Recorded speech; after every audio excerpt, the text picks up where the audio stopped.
નમસ્તે વિદ્યાર્થી મિત્રો, હું છું ભાર્ગવ લાઠિયા અને સ્વાગત છે તમારું ફરી પાછું આપણી આ એજ્યુકેશનલ એક્સપર્ટ યુટ્યુબ ચેનલ ઉપર. મિત્રો, ધોરણ 10 માં વિષય વિજ્ઞાન અને ટેકનોલોજીમાં ચેપ્ટર 11 વિદ્યુત આપણે છે તે શરૂ કર્યું છે, જેના ઓલરેડી 2 વિડીયો છે તે અગાઉ આવી ગયેલા છે. જો મિત્રો તમે ન જોયા હોય તો નીચે લિંક આપેલી છે, ત્યાં જઈને તમે જોઈ શકો છો. મિત્રો, હવે આજનો આપણો ટોપિક છે વિદ્યુત સ્થિતિમાન અને આખું ચેપ્ટર હવે પછીનું જે છે એમાં દરેક જગ્યાએ આ વિદ્યુત સ્થિતિમાન અને એના તફાવતની વાત છે તે આવશે. તો મિત્રો ધ્યાનપૂર્વક જોજો. કદાચ એવું બની શકે કે એક વખત વિડીયો જોવાથી તમને ન પણ સમજાય, બરાબર? તો મિત્રો 2 વાર કે 3 વાર વિડીયો રિપીટ કરજો, એટલે તમને શું વસ્તુ છે એ સમજાઈ જશે. ચલો તો વાત કરીએ સૌથી પહેલા વિદ્યુત સ્થિતિમાનથી. મિત્રો, આ વિદ્યુત સ્થિતિમાન શું છે, બરાબર? તો જેવી રીતે કે ભાઈ પાણી જો ગતિ કરે તો પાણીનો પ્રવાહ રચાય, બરાબર? પણ પાણીનો પ્રવાહ એની જાતે રચાય છે તો કે ન રચાય? પાણી એની જાતે ગતિ કરતું નથી. પાણીને ગતિ કરવા માટે જે વસ્તુ વચ્ચે, જેમ કે નદી છે, તો નદીમાંથી પાણી પસાર થાય છે તો નદીના 2 છેડા વચ્ચે પાણીના દબાણનો તફાવત છે, અથવા તો હાઈટનો તફાવત છે કે ભાઈ એક છેડો ઊંચો છે, બીજો છેડો નીચો છે, એટલે પાણી ઊંચાઈથી નીચે તરફ જાય છે, બરાબર? ઉદાહરણ તરીકે ધારી લો કે 2 ટાંકી છે. એક ટાંકી પાણીથી ભરેલી છે, બીજી ટાંકી પાણીથી ખાલી છે, બરાબર? અને બંનેની વચ્ચે નીચે પાઇપલાઇન, વાલ દ્વારા એક પાઇપલાઇન જોડેલી છે. હવે જેવો એ વાલને આપણે શરૂ કરશું તો એ પાઇપમાં પાણીનો પ્રવાહ રચાય, બરાબર છે? પણ એ પ્રવાહ રચાવવા માટે શું થયું છે તો કે પાઇપના જે 2 છેડા છે, એ 2 છેડા વચ્ચે પાણીના દબાણનો તફાવત સર્જાણો.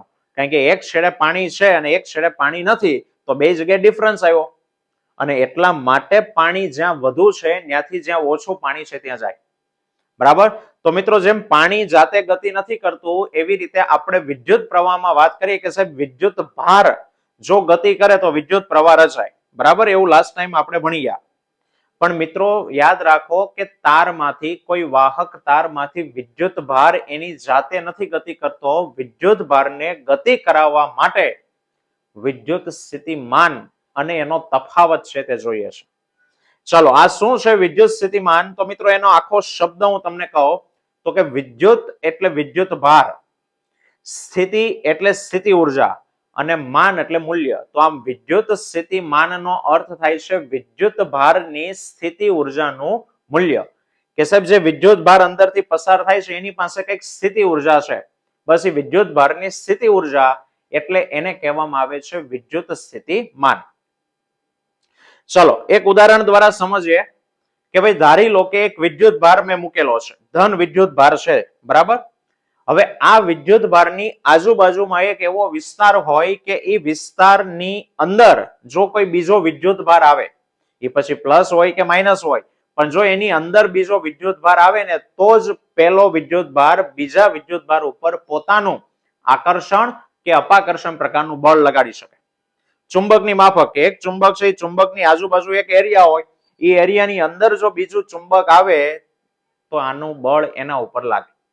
હવે જો પ્લસ પ્લસ હોય વિદ્યુત ભાર તો અપાકર્ષણ, માઇનસ માઇનસ હોય તો અપાકર્ષણ, અને પ્લસ માઇનસ હોય તો આકર્ષણ.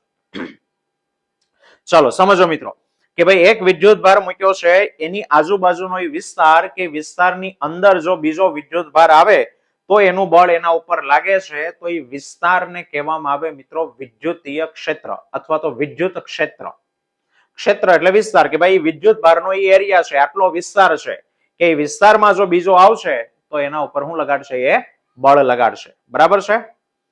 ચલો હવે ધારી લો કે એક બીજો વિદ્યુત ભાર, એ પણ ધન છે, અને એ જે પહેલો વિદ્યુત ભાર મૂક્યો છે એનાથી ખૂબ દૂર છે, કારણ કે વિદ્યુત ભાર ખૂબ સૂક્ષ્મ, તો એના માટે થોડું અંતર પણ ઘણું કહેવાય. તો ધારી લો કે એક વિદ્યુત ભારથી બીજો વિદ્યુત ભાર અનંત અંતરે છે, દૂર છે. હવે એ વિદ્યુત ભારને જે દૂર છે એ વિદ્યુત ભારને મારે પેલું જે વિદ્યુત ભારનું જે વિદ્યુત ક્ષેત્ર છે એ ક્ષેત્રની અંદર કોઈ એક બિંદુ વિચારું, એ બિંદુ સુધી મારે એને લઈ જવો છે, બરાબર? હવે બહાર રહેલો વિદ્યુત ભાર કીધું એ પ્રમાણે સાહેબ એની જાતે ત્યાં સુધી જવાનો નથી, મારે લઈ જવો પડશે. તો ધારી લો કે એ વિદ્યુત ભાર એને હું લઈ જાઉં છું, પણ હવે જેવો હું વિદ્યુતીય ક્ષેત્રમાં દાખલ થઈશ એટલે જે પહેલો વિદ્યુત ભાર છે એના ઉપર શું લગાડશે? અપાકર્ષણ બળ.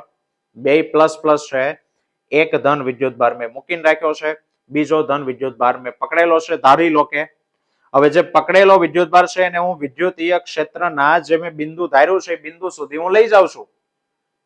તો મિત્રો જેવો હું વિદ્યુતીય ક્ષેત્રમાં દાખલ થઈશ એટલે જે પહેલો વિદ્યુત ભાર છે ને એ મને શું કરશે? બહાર ધકેલશે.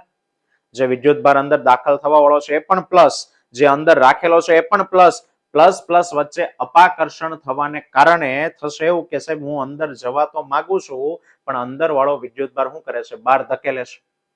ચાલો સાંભળજો, ભલે ધક્કો મારે, એ ગમે એટલો ધક્કો મારે, હું એના ઉપર વિરુદ્ધ કામ, કારણ કે એ બળ મને બહાર તરફ ધકેલશે પણ તેમ છતાં હું અંદર તરફ જવાની કોશિશ કરું છું અને મેં જે બિંદુ ધાર્યું છે બિંદુ એ, ધારી લો કે બિંદુ એ સુધી હું પહોંચી ગયો. એ વિદ્યુત ભારને મૂકી દઉં. એ બિંદુ એ એવું છે કે જો હું એનાથી થોડો કઈ આગળ વિદ્યુત ભારને લઈ જઈશ તો પેલો વિદ્યુત ભાર ખસી જશે, પણ એ ખસવો જોવે નહીં મિત્રો, યાદ રાખજો. કારણ કે પ્લસ પ્લસ વચ્ચે અપાકર્ષણ થાય, એક તમે મૂકીને રાખ્યો છે, બીજો એની નજીકમાં લઈ જાઓ, એક સમય એવો આવે કે પેલો એની જગ્યાએથી શું થશે? ખસી જશે. તો એ ખસવો જોવે નહીં ત્યાં સુધી તમારે લઈ જવાનો છે. અને એ પોઈન્ટ એટલે આપણે કીધું એ. રેડી? હવે શું થશે મિત્રો કે સાહેબ હું બહારથી વિદ્યુત ભારને એ બિંદુ એ સુધી લઈ ગયો, તો એ લઈ જવા માટે કામ કોણે કર્યું? તો કે મેં કાર્ય કર્યું. હું કાર્ય કરું એટલે મારી ઉર્જા ઘટે. 9મા ધોરણમાં આપણે ભણ્યા હતા કે સાહેબ જે વસ્તુ કાર્ય કરે એની ઉર્જામાં ઘટાડો થાય. હું અહીંયા વિદ્યુત ભારને પકડી અને એ બિંદુ પાસે લઈ ગયો એટલે ત્યાં સુધી લઈ જવાનું કાર્ય મેં કર્યું એટલે મારી ઉર્જા શું થઈ હોય? ઘટી હોય. બરાબર છે?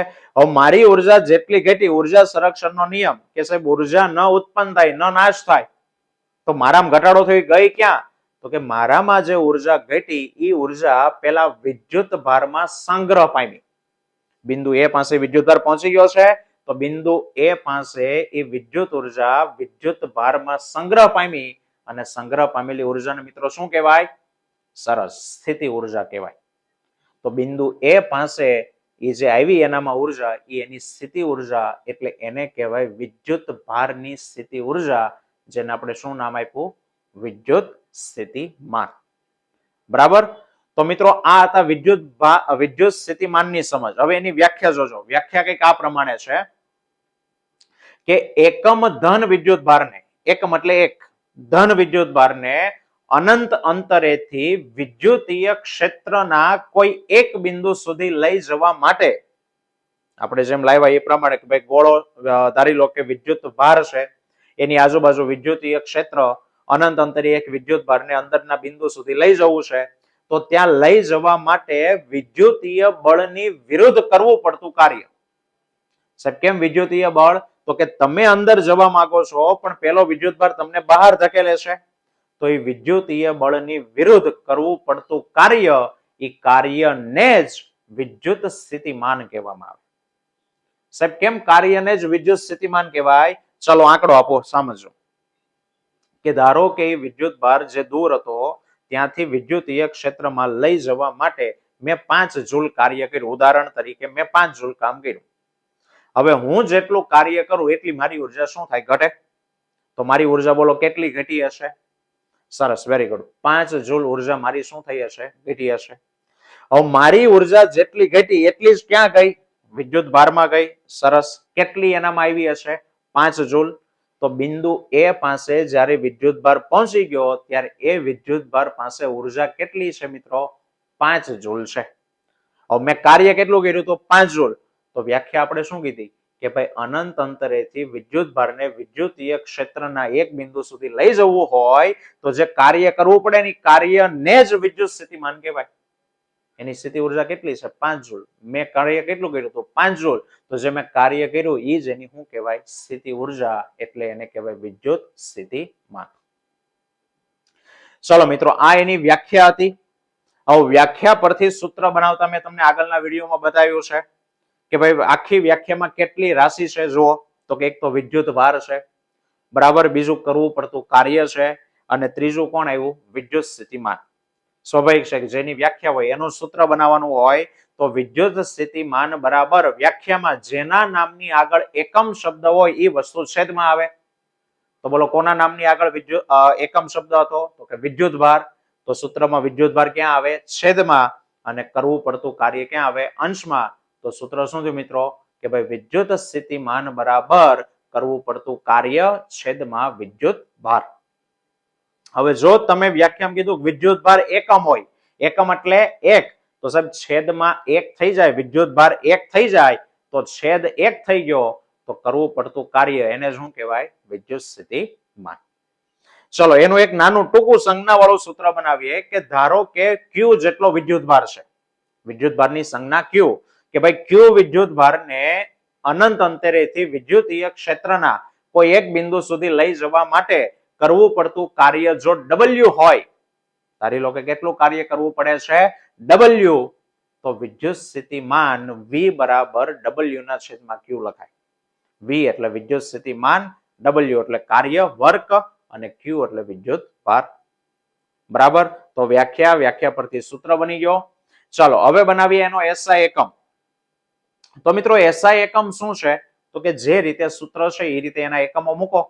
સૂત્ર શું છે? તો કે V બરાબર W ના છેદમાં Q. તો ઉપર W એટલે કાર્ય, તો કાર્યનો એકમ શું થાય? તો કે જૂલ.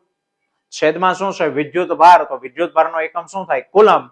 બસ તો બની ગયો. તો વિદ્યુત સ્થિતિમાનનો SI એકમ થશે જૂલ પ્રતિ કુલમ. બરાબર? તો મિત્રો વિદ્યુત સ્થિતિમાન વિશે આટલું છે. તો મિત્રો આ હતો વિદ્યુત સ્થિતિમાન. જો તમને આને રિલેટેડ કોઈ પ્રશ્ન હોય તો નીચે કોમેન્ટમાં કરજો. આવતા વિડીયોમાં ફરી પાછા મળીશું. ત્યાં સુધી જય હિન્દ, જય ભારત.